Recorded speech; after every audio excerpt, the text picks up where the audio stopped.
Yo, welcome back, Sentinels. Welcome back. Another episode of Black Father Sentinel, where we are changing the narrative of how fathers are depicted as well as discussed in today's society. Back with another video for you all, but you know what we have to do before we get started. Hit the like button if you haven't done so. Hit the subscribe button if you haven't done so. And be sure to leave a comment at the end of the video. All right? And then last but not least, make sure we hit the share button if we want to continue to push this content out there. And I thank you all in advance. All right. Now let's jump right into this video. This one I have entitled, Practice What You Preach. All right. Fathers, we got to practice what we preach. Okay. And again, I'm not talking to you. I'm talking amongst us, right? This is a conversation. So when I say, or I pose these topics or I pose these questions and I put them on the floor, this is for me as well. Those of you who don't know, this is therapeutic for me. So these are some of the things that I go through in my life, right? This is just a reminder that I can always go back to. I can use it as a research. I can use it as something that I can draw from in the event that, I'm at this future place and I feel like I can't do it or I can't go forward, right? And I encourage you all to go back to the previous videos, take them out and check them out. It may be things that you're going through that you need some help with. And I possibly already went through it. Other fellas have went through it as well. This is just a platform where we can draw information from, right? You can get built up from this platform. You can get knowledge from this platform. You can ask questions on this platform. You can get your questions answered on this platform, right? So this is just a resource for us as fathers, right? I know we don't get the credit that that's due to us, and we're probably never going to get that credit. But this is just to offer that intrinsic value or boost that intrinsic value in you that you already have. All right. So this one is practice what you preach, fathers. Now, when I say that, I'm knowing in my mind that that's easier said than done. I totally understand that.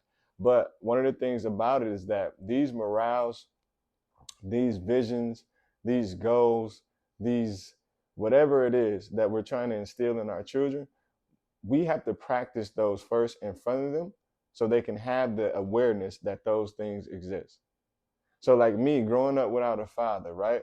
I didn't know what a father was, right? Prior to me, receiving that phone call, I didn't know what a father was. I didn't have the awareness of a father. No one was in the house. No one was coming to visit me. No one was taking me out. I didn't have that awareness. So when I say practice what you preach, it enables or instills in our children how to have that awareness of whatever it is that we're trying to instill in them. So for example, me and my son, just the other day, we went to go take a jog, right? I jog every other day. Those who know, that's just one of the ways that I choose to kind of keep my mind balanced, kind of keep me fresh, exercise. I do the reading of the books. I do the meditation. These are just things that, or I would say coping mechanisms for me, just to help me to remain calm, right? Help me to have that emotional intelligence that I have. Those of you who are not doing it, I definitely would recommend it to you. But anyway, my son, we go for a jog. But prior to the jog, now he has been running, but just not as long as me, right? So I do about 7 miles every other day. So I told him, listen, once we start, you have to finish, my boy. All right. At that point, he has that competitive spirit. They all do. All my children do, boy or girl. So like that, no, don't even worry about it. Once we get started, I'm going to go ahead and make that happen. You don't even have to worry about it. So here's the thing.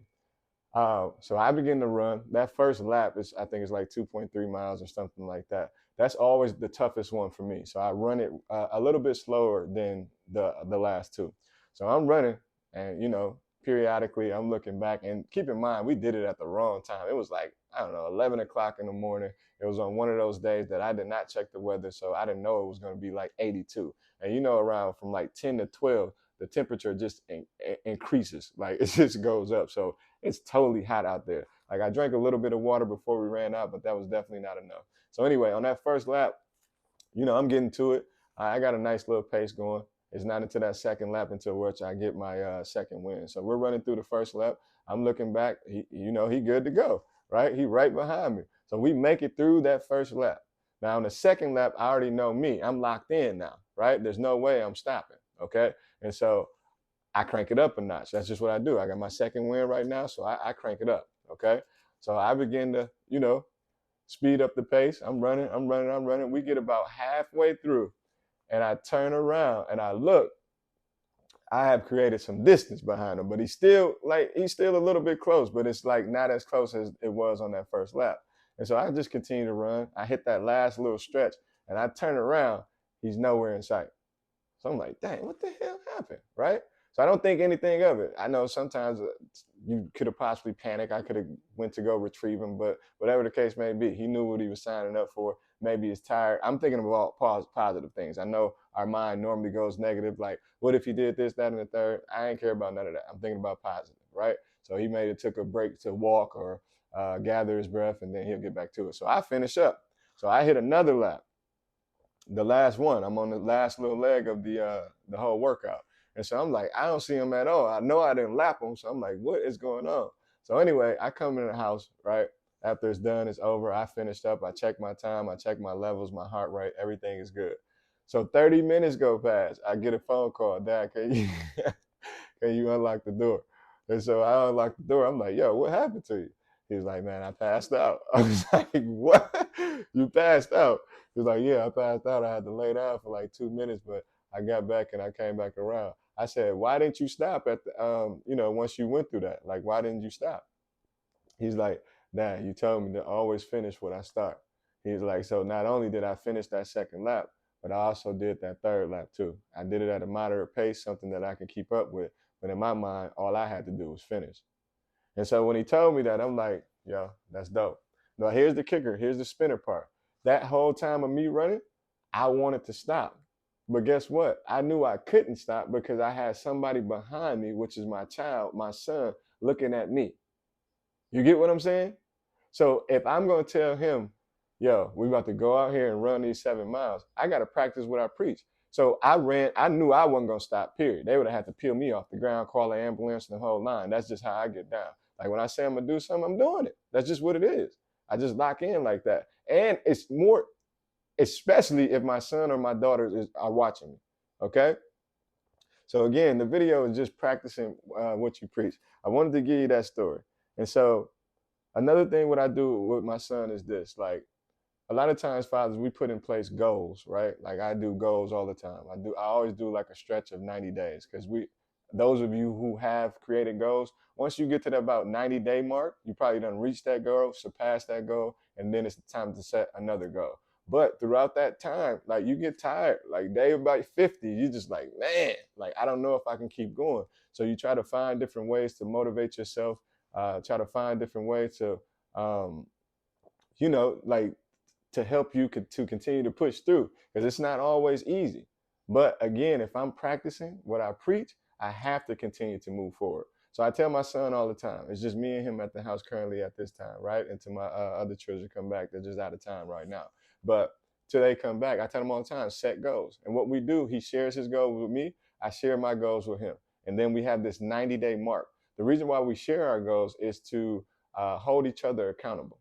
We have to hold each other accountable. So part of my goals during the 90 days, which I'm still doing it now, like I got a morning routine that I do. I got cold showers. I got exercises in there. I got reading of books. I got all this stuff, right? And so what I begin to notice is as I'm watching him progress through his 90-day goal, right? He's starting to get tired. He's starting to get weak. But I got him though, because guess what? I'm starting to get tired. I'm starting to get weak. And so I just continue to just pour into him. I tell him all the time, son, you want to be successful, as we all do. But there's a sacrifice that's going to be made trying to be successful, okay? You're going to lose some friends. You're going to have to take some summers off. You're going to lose some people that you love and that you care for. Everybody can't go with you on this journey, and everybody's not going to understand, but you have to continue to push through. I tell them all the time, just put one day in front of the other. That's all you have to do. Just concentrate on the day that you're in. If you can make it to that day, you can make it to the next day. And then on that day, just concentrate in the day that you're in, right? And so I continue to push him. And I'm so thankful for him because he just continues to push through. But I'm in front of him. I'm leading the way. I'm being the father that I'm supposed to be towards him, right? And so I tell him this all the time, like, I ain't going to quit, so you can't quit. But I tell you, fathers, it's like I said in the beginning, it's easier said than done. It's not a day that doesn't go by. And I don't care what successful person tells you otherwise, that you don't want to quit. But if you're trying to instill discipline in your children, you have to show them discipline. You can't give up. This road, we can't jump off. They may fall short by the wayside, right? They might fall short, but we can't. Remember, we're that roadmap in front of them. We're the blueprint in front of them. If you're going to instill, like I said, discipline, if you're going to instill organization, being an organized man or being an organized father, you have to show them organization. Being a person that's timely, you have to show them timely. Being whatever you're trying to instill in them, whatever the guidance that you're trying to give to them, you have to be that first. We have to practice what we preach, right? And I tell you all the time, like it's easier said than done. I get it. I be having those moments. Like I'm just ready to just throw it up. Like I'm done. I'm ready to throw in the towel. But you can't. You have to continue to push. And what I noticed when you continue to push, the circumstances, the events, the people, and everything else that you need in order to reach that goal, it begins to just show itself. It begins to just take place in your life. Right? You can't see it when you're going through it. But in hindsight, when you look back, you're like, man, that was dope. And that is the test of life. I've always told my children that a disciplined man, and when I say man in this instance, I'm talking about man or woman, right? I'm just talking about man in general, human. I don't think a disciplined person can make it wherever they say this heaven is, or if this heaven is on earth, right? I don't think you can make it there without discipline. I just don't think you can, right? And so whatever it is that I'm trying to instill in my children, I always have to be that example first. I always have to practice what I preach. If I tell them, listen, when you speak and articulate your thoughts, don't use a lot of curse words. And then they go see me cussing and doing all that type of stuff. That's a bad example. You're not practicing what you preach. If you're telling them to be timely and you're not on time, if you're telling them to have discipline and you're not disciplined, if you're telling them to be organized and you're not doing this, if you tell them that reading books helps to expand your brain, but you're not reading books, if you tell